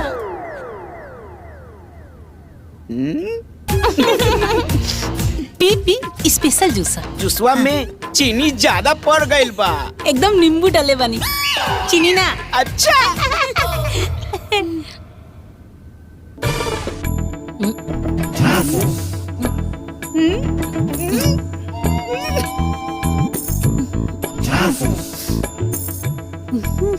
तहार हाथ के जूस हम छोड़ब, चट जाए।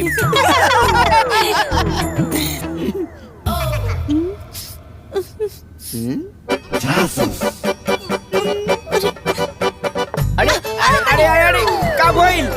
अरे बाप रे, हाय पी के जाई।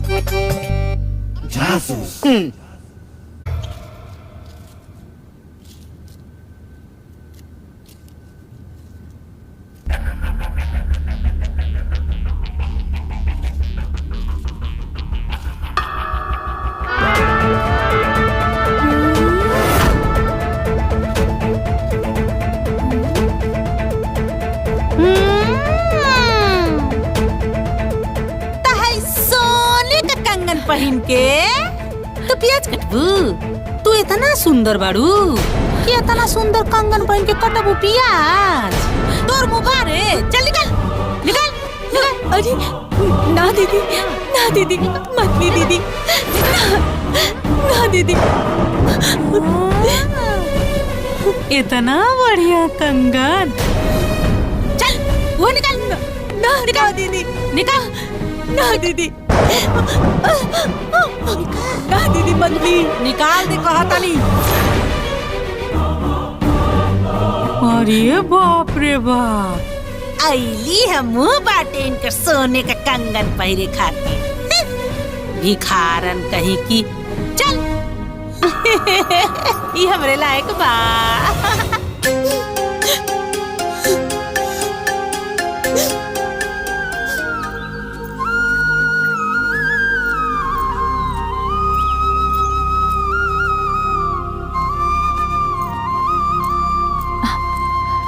पूजा बिटिया।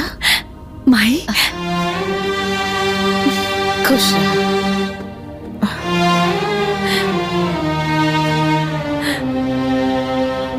पूजा तू ठीक बाड़ू ना? ठीक बानी, लेकिन तू एजा माई। खेते के नया चाउर निकलल रहे, उसे हम तहरा खातिर कसार बना के लियोले हैं। बहुत अच्छा केलू माई, तो हर हाथ के कसार हमके बहुत अच्छा लागेला। हमके मालूम बा, तबे तो हम बना के लियोले हैं।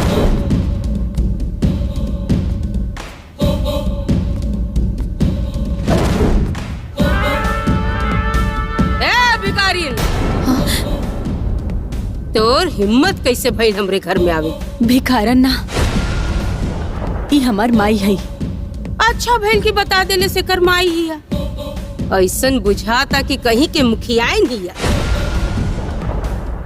अरे एक नंबर की झूठी मक्कार चोरनी हिया।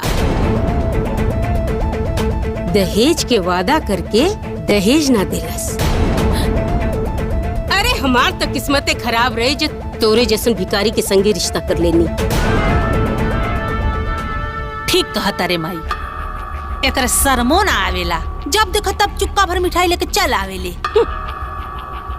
बेटी के घर था सनेस जाते रहेला।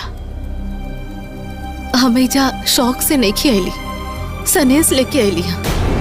ओहो, शौक से तो नहीं खेली। अरे तो के कहला सा तोरा के मिठाई लावे के रे? एक बात कान खोल कर सुन ले। तोरी जो मिठाई बा ना, हमनी के केहू हाथ भी ना लगाविला। तोर कुल सामान कुत्ता के मुंह में जाला। जरा भी शर्म ना बा, जब देखा तब मुफ्त के खाए खातिर आ जाले। भिखारन चल रे।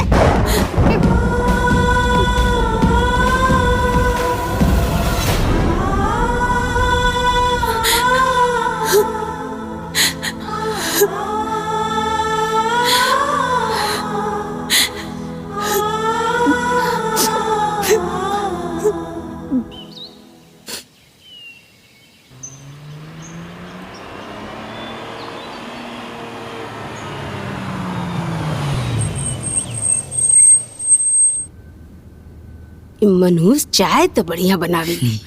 माई अरे प्रणाम। खुश रहा। ठीक का इतना दुबरा काहे गइल बड़ा? ओइजा खाना नहीं मिलत रहे का? लोग ना ठीक है कहेला माई कि का? बेटा कतनो मोटा जाओ, माई के हमेशा दुबड़ाइले लगेला। और सब ठीक है सब ना? ठीक बा, तोर तबीयत भी ठीक बना। एकदम चकाचक।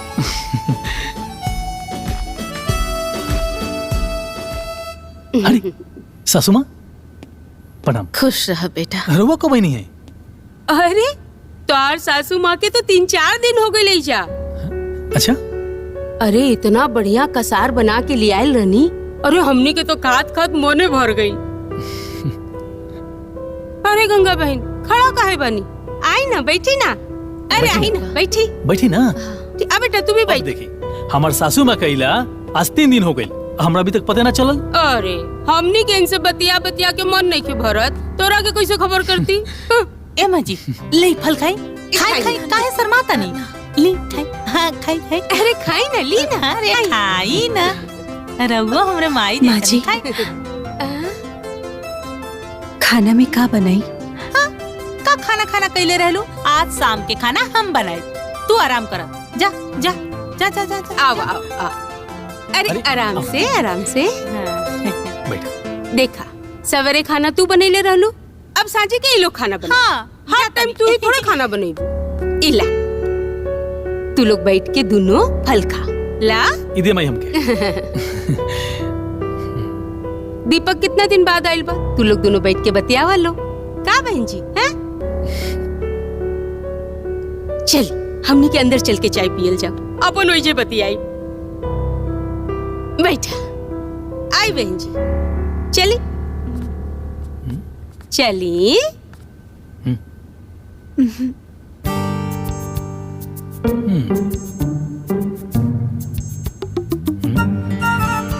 खा लो।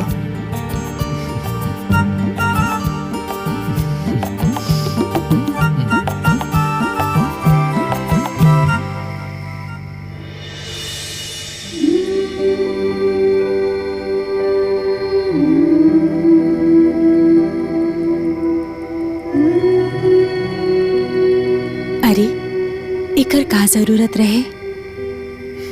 वैसे भी हमार जीवन में रवा से ज्यादा कीमती कोनो चीज नहीं है।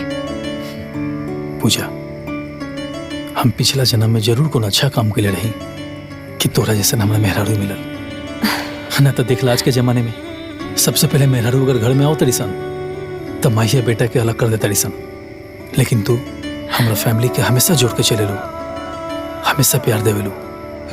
सच में हम बहुत धन्य बनी कि तोरा जैसे जीवन साथी पैनी। सच में तोरा जैसे मेहरारू पाके हम बहुत धन्य हो गए। नहीं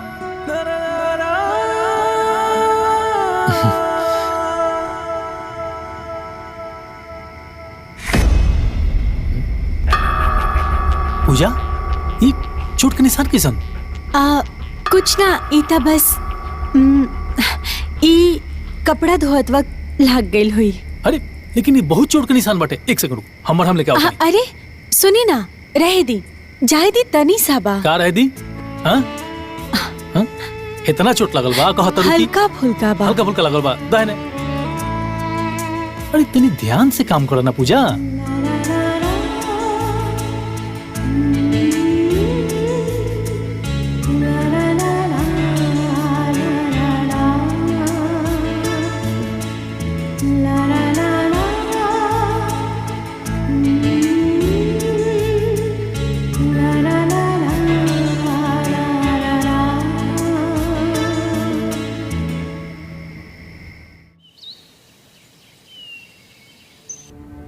देखा बिटिया, जखम नासूर बन जाए तो ओकरा पहले ही ओकर इलाज कर देवे के चाही। जब दामाद जी घरे में रहेले तो तोहार सास ननद कैसे अपनापन के झूठा नाटक करेले और उनकरा जाते ही तहार जिंदगी नरक से बदतर बना देवेली। हमार बात मान ला और एक बार हिम्मत करके दामाद जी से सब सच्चाई बता दा, तारा के नरक से छुटकारा मिल जाई।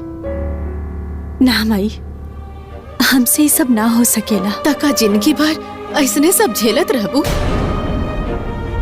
छेद वाला नाव से नदी पार ना कैल जाला। ई बेवकूफी मत करा, हमार बात मान ला। दीपक से सब सच बता दा। अरे हम तो हर माई हैं, तो के इतना तकलीफ में ना देख सकतानी। माई, हमसे सब ना हो पाई, हम ना कर सकेनी ऐसन। काहे कि उनकर बहुत विश्वास बा अपना माई पे, अपना बहन पे, और हम अपन पति के विश्वास टूटत ना देख सकेनी। हमसे सब ना हो पाई माई। पूजा, अच्छा हाँ हम निकला था जी।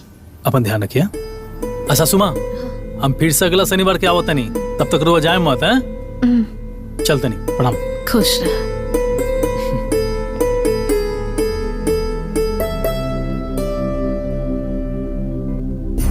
काहे तू अपन जिंदगी में जानबूझ के दुख बढ़ावे के चाहता रू?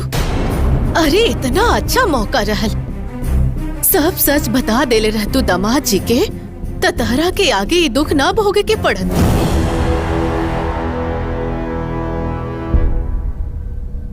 ना माई, कैसे करी हम ये सब बताई? परिवार के प्रति उनका जो विश्वास बा वो सब खत्म हो जाए और हम अपन खुशी खातिर, अपन स्वार्थ खातिर ये हंसत खेलत परिवार के गला ना घोट सकेनी। हमसे सब ना हो पाई माई। तू बहुते सीधा बाड़ू, बहुते सीधा। ए भिकारन, हमरे घर की रोटी तोड़ के हमरे घर में आग लगावत रे हैं? एहसान फरामोश हट। माई, ई तोर बाप के जागीर नहीं थे जे एक हफ्ता से जब बैठ के हमरा घर में रोटी तोड़त। हाँ रे माई, सच में ये एक नंबर के भिखारन हिया। और ये ना मुफ्त के दाना पर फिसल गई बिया। एकरा के ना धक्का मार के बाहर निकाले के पड़ी। हाँ, और एक बात कान खोल कर सुन ले, बाकी तोरे खातिर तो बहुत बढ़िया बात बा। तोर कलेजा के ठंडक पहुंची। हमरा के दहेज के 1 रुपया भी ना चाहिए, बाकी हमार एगो शर्त बा। आपन ही मनुष्य शक्ल दोबारा हमरे चौखट पे मत ले। दोबारा तोरी मनुष्य शक्ल हम देखे के ना चाहिए। ले चल माई, निकल। माई, चल चल निकल बाहर।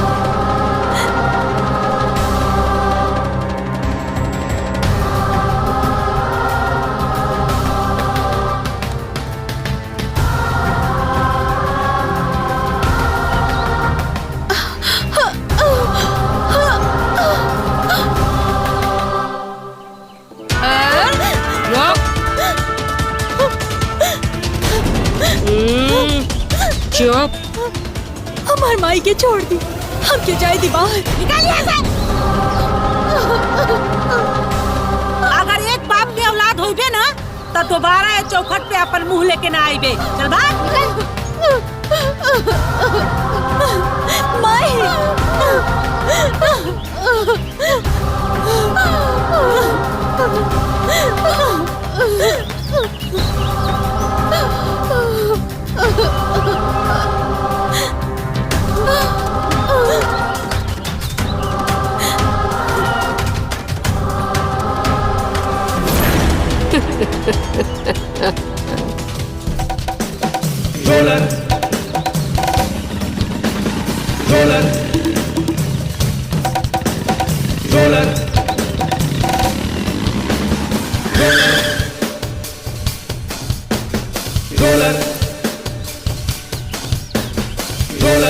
का भइल जौन हमरा के इतना जल्दी बुलौले बाड़ू? हाँ, और बहना इतना चिंता में काहे बाड़ू? का बताई भाई, वो मनहूस हमरे गले में कांटा बनकर फसल बिया। वो कांटा के हमरा के बाहर निकाले के बा। बस ओकरा के बाहर निकलवावला से तोहरे सर पर से चिंता हट जाई। ये खातिर तो तोरा के बुलैले बनी ना बहना, समस्या के जड़ से खत्म करे के बा। कैसे?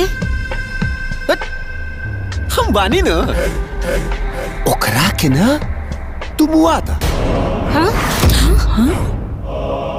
काहे की वो एजा से भागी ना तो दीपक के साथे फिर एजा आ जाई।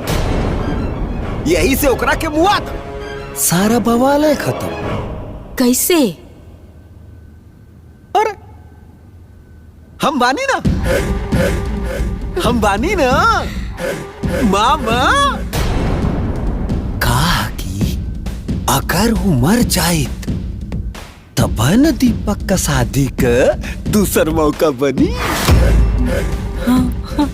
ओकरा के एजा से भगौला के जरूरत नहीं खे। मुआवला के बाद दीपक के दूसर बियाह करे के मौका खुल जाई। और हम ऐसा लोग के जाना तानी जे दहेज में 50 लाख रुपया देवे के तैयार बा। 50 लाख। 50 लाख? 50 लाख?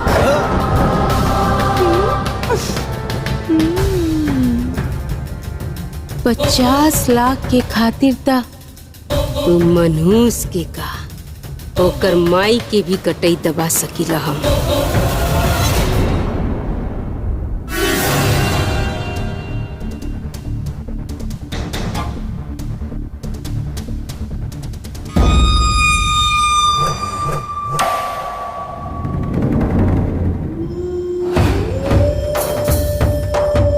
बहुरिया,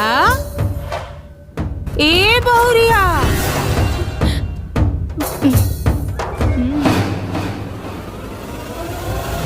अरे अरे सुता सुता सुता सुता सुता। देखा ना बहू, आज ले तो हम तोहरा कोनो मर्जी ना चले देनी, बाकी आज तहर मर्जी चली। तो बतावा तहर का इच्छा बा? घासलेट डाल के जल के मरबू कि फांसी लगा के,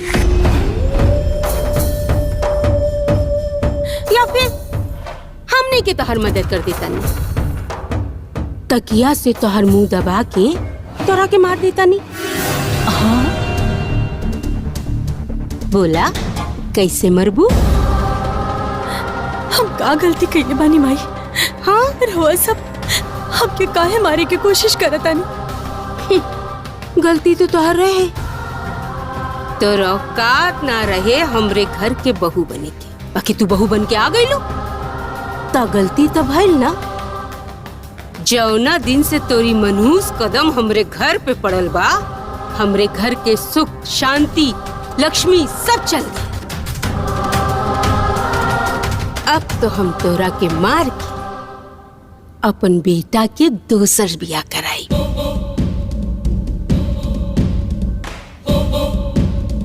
तबे न तोरे जैसा ना लक्ष्मी जाई और लक्ष्मी आई। तोरा के तो मरे के पड़ी। हाँ माई, जल्दी से के मार, काम खत्म कर। ना, हम यहाँ से चल जाए।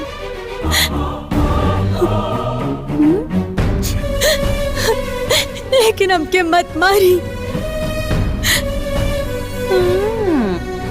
हम चल जाए भी यहाँ से। ना ना ना ना ना, तू ये घर छोड़ के कहाँ चल जाई? तू सीधा हमरे बेटा के पास जाइबे,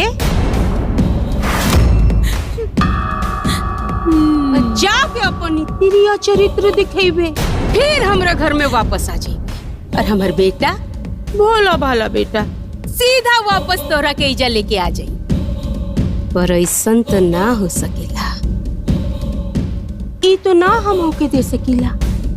हाँ ए पकड़ ले। ना, ना,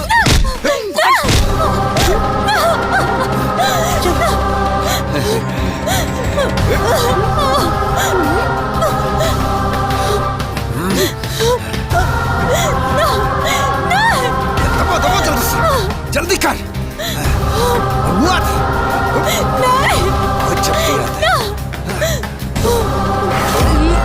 दबा जोर से, जल्दी कर रे बहनिया।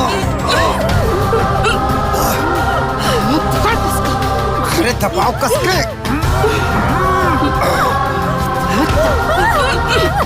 पकड़ कस के। थोड़ा जोर लगाओ दिया रे तो। माई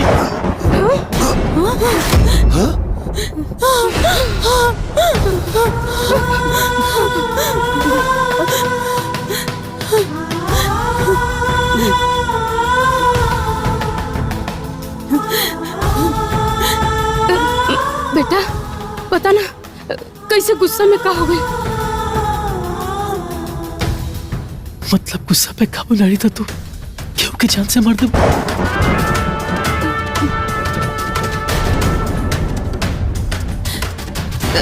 अरे ना बेटा, तू जिसन सोचा तेरा ऐसा कुछ नहीं के। वो तो हम चुप, एकदम एक शब्द मत बोलो तू।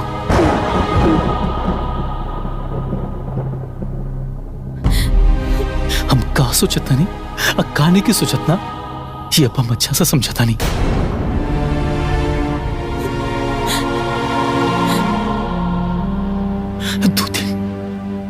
दो दिन से हमार मन घबराता लगा।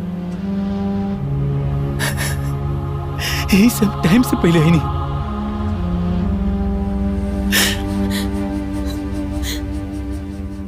अगर टाइम से पहले घरे नहीं रहती तो तू लोग सब जन मिल के हमारे मेहरारू के जान से मार देते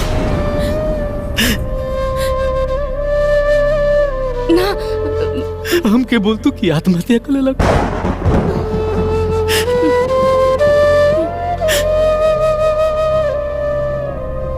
शहर में 16 घंटा शहर में अकेला काम करके झाड़ू पोछा बर्तन हड़िया सब कैला के बाद खाना बनाइला, ये सोच के कि हमरा माई बहन के हड़िया छुए की जरूरत ना पड़े। और तू ये सब हमरा बेरारू के साथ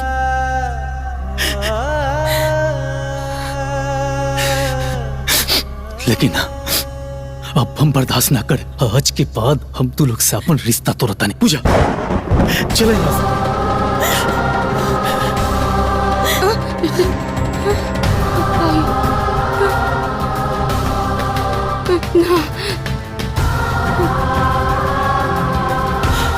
अब 1 मिनट ही घर में ना रहा।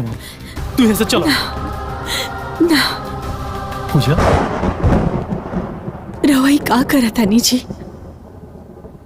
अगर हम एक घर छोड़ के चल जाए तो अपन माई जैसन सास के, ननद जैसन बहन के ख्याल रखी? पूजा तू पागल हो गई बाड़ू। ये चारों मिलकर तरह के जान से मार के चाहता सन, और तू अभी भी घर में रहकर चाहता रू। चलो यहाँ से। ना,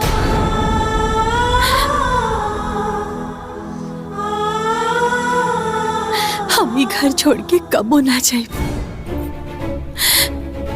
ये हमार ससुराल है और हम ही घर के पतो। हमार जीवन और मरण यही जी बाजी। और रहल बात माई के, तो माई जैसन सास अगर हमके मारी भी तो हमरा खातिर आशीर्वाद हुई। बहन जैसे ननद अगर हमके डांटी भी तो वो हमरा खातिर उनकर प्यार हुई।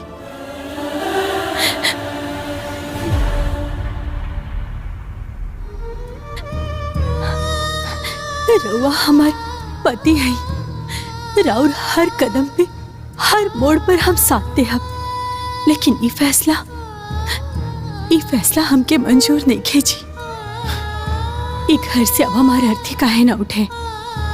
हम ये घर छोड़ के कबो ना जाए। पूजा हमारी बात मानो, तू चला यहाँ से। ये लोग सही नहीं खे। चलो ना, हम ना जाए।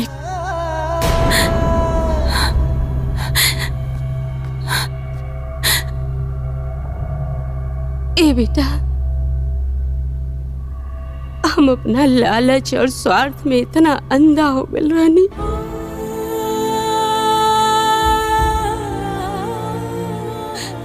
कि हमके सही गलत के फर्क ही नहीं के पता चला। जौना बहू के पाँव धोवे के चाहत रहल, वही के हम अपन पाँव से कुचलत रहनी।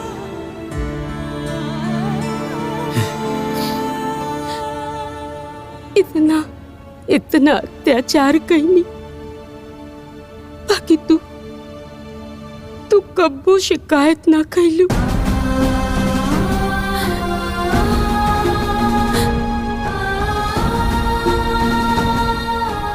हम तो यो भुला गल रानी, हम माई है। हमरो दूधू को बिटिया बिया। एक बेटी के दुख कैसे भुला गई, काहे न देख पैनी। तू हमरा घर के लक्ष्मी ना, लक्ष्मी बाड़ू।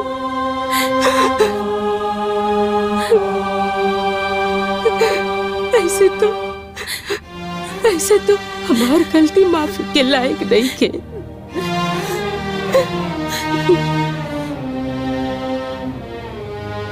हमरा के माफ करता। माई, रउआ हमार माई है।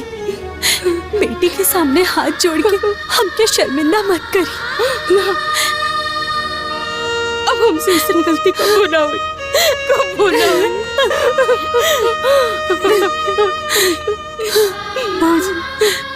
हमरा के माफ कर दो। हमने से बहुत बड़ा अपराध हो गई बा। ऐसन गलती दोबारा कब ना हुई। बाबूजी, हमने काले अपने ससुराल चल जाए, तोरे जैसन बन के दिखाए। बाबूजी हमके माफ कर दो। हाँ भाभी, सॉरी। हमरे पास माफी मांगे खातिर कोनो शब्द नहीं के, लेकिन हम दिल से माफी मांगत आनी। हमरा के माफ कर दी। और हाँ, हम रउआ से वादा करत आनी, हम आपकी छोट बहन बन के हमेशा आपके साथे रहब।